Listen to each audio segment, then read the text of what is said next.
مدینہ منورہ جب آپ پہنچے تھے نا تو حضور صلی اللہ علیہ وسلم مدینہ منورہ پہنچ بھی نہیں پائے تھے، تب آپ اس سے پہلے آپ مدینہ منورہ پہنچ چکے تھے، آپ پیدل گئے تھے۔ وہاں پر جب حضرت عمر نے آپ کا استقبال کیا تھا نا، حضرت مولا علی کا، تو آپ کے پیروں پر اتنے زیادہ زخم لگے ہوئے تھے، چلتے چلتے اتنے زیادہ زخم ہو گئے تھے کہ آپ کے پیروں سے خون بہ رہا تھا۔ آپ سوچیں ذرا،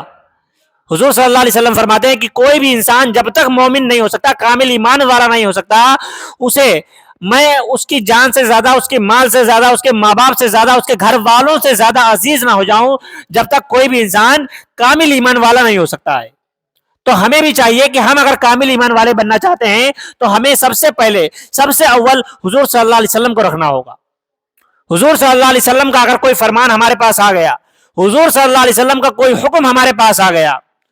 حضور صلی اللہ علیہ وسلم فرماتے ہیں کہ اگر کوئی شخص ٹیک لگائے بیٹھا ہو، کوئی بھی شخص ٹیک لگائے بیٹھا ہو اور اس کے پاس میرا حکم پہنچ جائے اور وہ اسی حالت میں بیٹھا رہے تو وہ مومن نہیں ہو سکتا ہے۔ یہاں پر کہنے کا مطلب آپ سمجھیں کہ مثال کے طور پہ اگر حضور صلی اللہ علیہ وسلم نے حکم دیا ہے کہ جہاد کرو،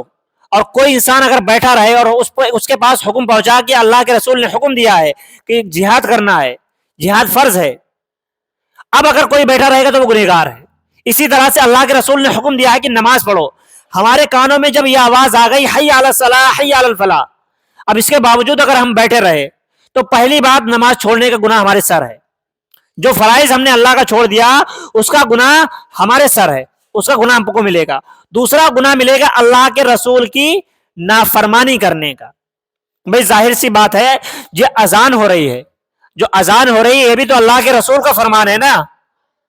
حی علی الصلاۃ حی علی الفلاح، آؤ نماز کی طرف، آؤ کامیابی کی طرف، یہ اللہ کے رسول کا فرمان ہے۔ ہم نہیں آئے تو دوسرے گنہگار ہوئے۔ اسی طرح سے یاد رکھیں کہ اللہ کے رسول نے ہمیں جینے کا طریقہ بتا دیا ہے۔